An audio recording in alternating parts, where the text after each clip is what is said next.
I'm Fred N. Masawi Jr., the owner of Karsana's Kitchen Manok and Food House.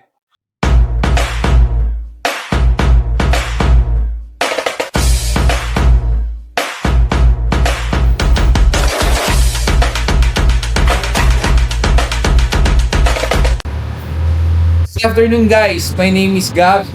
Ito ang ating support na local series and right now nandito tayo sa Shannon Street sa tabi ng Rose Garden and ngayon kasama ko po si Mr. FF. Saan po kayo nag-base or ano yung parang nag-inspire sa kanila bakit po Marciano's Kitchen House? Yung pwesto namin is started by my mother, which is Marciana Masawi. Yung una talagang may-ari nito. Actually, parang kami yung mga first owner since 1998 pa. Pero syempre, retired na siya, parang binasa na lang sa akin. Note kasi, yung style nito is yung mga karinderya style. Na yung turo-turo, tapos iyaw-iyaw.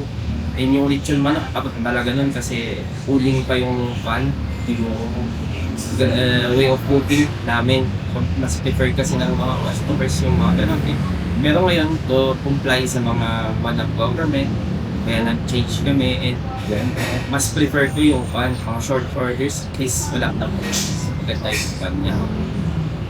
Yung ating location sir, hindi na nagbago since 1990. Dito pa lang. First kasi is yung unang pwesto. Dalawa kasi talaga.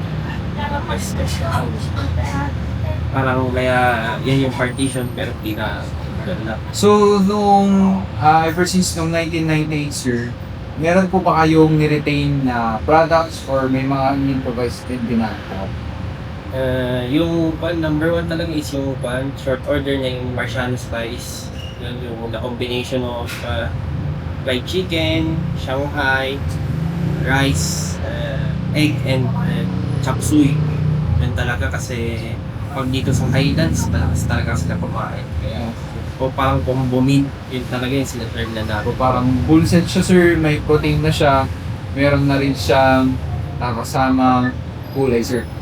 Which is yung chop suey natin, sunod favorite ng mga tourists dito. Ano yung mga challenges na kaharap niyo sir when it comes to this type of restaurant sir? Lalo na nung kayo na po ang nag-handle po. Ngayon, ang challenges po to attract customer kasi talaga is number one, party. Hirap talaga kasi lahat na ngayon, i-evolve lahat ng customer, ay sasakyan. Siguro second, like for social media, ganun yung kailangan mo rin mag-advertise. Yung mga concern, no? Yung mga bagong trends sa Instagram, sir, kailangan natin sabay ko. Yung Kasi napansin sa Baguio, napakamarami na rin kumbayang restaurant. So, kailangan natin makipagsabayan. pagsabayan. So, ano yung mga pinaka-best seller natin as of this taon na ito or ngayong panahon na ito? Ngayon naman talagang pinaka-best seller namin na isa is which is yung rice stuffings. Yung number one, yung Marciano Slice. Meron na rin tayong lechon gawali rice. Kasi yung talagang patok sa amin yan. Also yung pancit lomi. So, laging sa mga customers, lahat ng then yung isang binabalikan. Yung garlic butter chicken, isa rin yun. With tapa. Actually, lahat naman mabenta pero depende lang talaga sa gusto ng customer. Gusto ng boss ko. Saka mabilis din naman ang turnover. Dapat. Snacks. Sir. Yung preparing time nila sir dito, katanong ko lang mga usually kapag short order, mga ilang minutes yung prepare mo. Siguro, sabihin na natin 10-15 minutes. Pag one naman, mabilis na kayo, kaya ba ng 5? Okay sir, so mabilis din yung preparing time nila.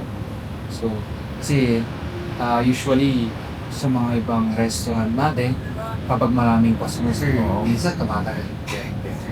Ganun na rin naman dito. Kaya nagdadagdag.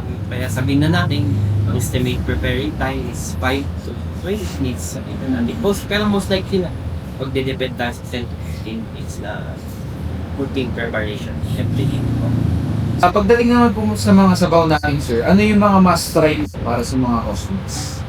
Yung talagang isa is yung sinabi ko na kanina na bestsellers, Tommy, saka yung more chicken mommy, meron din tayong bad bulalo, original bulalo. Yung mga items nyo or products nyo, sir, na ginagamit sa McDo, guaranteed fresh po ba? Oo na, fresh talaga. Everyday naman kung isang stock, lahat dinideliver dito sa mga suppliers natin. Oo, area night. So, ano yung parang sa standout dito sa Liverpool? Dito kasi, syempre maliit lang, kaya hindi natin pwede compare sa iba. Pero ang sabi ko, kaya rin naman makipagsabayan. And for the food, yung mga isang bestseller din namin is butter chicken talaga. So yun, yung lechon manok rin, yan talaga isang bestseller namin. Mga prices po ba, sir? Okay rin po ba kung may compare sa mga prices natin ngayon? So far, so good naman siya. Parang di siya nasa call pa naman eh. Minimum, ayaw. Kasi naman, sir, para sa akin, sa opinion ko lang po, affordable tayo. Hindi siya yung ganun kataas despite na meron tayong oil crisis. Oo, yun, okay naman siya para sa akin as a tourist dito kapag pupunta ako. Natanong ko rin lang, sir, kung nagkikita rin po ba tayo ng private or dito lang tayo nag-is?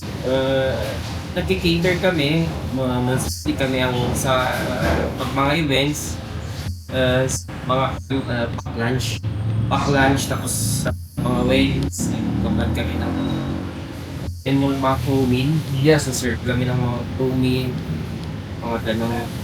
Tapos may turok lang na menu. Going to order, sir. Oo, na menu. Tapos man yung sa mga client. Tapos gusto niya yun, tapos magkasundo kami sa price. Pwede kami. No, sir. So, nagbabari rin siya sa para gusto ng client sa mga meats or sa mga vegetables. Hindi kami limited sa menu na kaya namin mag-adjust sa kung ano yung budget ng client at saka kung ano yung gusto nilang mo. Oh, okay, sir. So, for example, gusto ng customer, sir, no? Na baka or Pwede naman. Pero sa by one, saban na namin. Kasi siya yung sa costing, kung kaya niya yung ganito, pwede natin. Yeah, ganun ba? yung ba, sir, around Baguio na palabas tayo dito sa Baguio? Sa ngayon, yung iba ni around bago yung back. Tulad na nasa akin doon, pag may nag-order sa akin ng mga archans, like or yung sa mga clothing namin, yun yung i-base reserve namin. Okay. So sa mga viewers dyan, ilagay na lang mo namin yung link ng contact number nila for sa ating catering services. If you could describe your business and food in one message, what would that? That would be, I would say, Tagalog na sarap.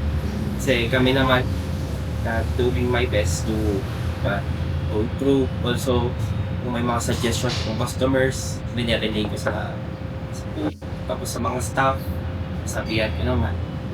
Sabihan ko sila na kayong ganyan. Pero hindi ang talagang para sa akin, masaka. Oo. Yung in the future, sir, may balak pa po ba sila mag-expand ng kanilang branches po, sir? Or magdagdag po ng ating branches? Oo naman, sino ba kung may gusto? God with na daw, bakit hindi? Yes.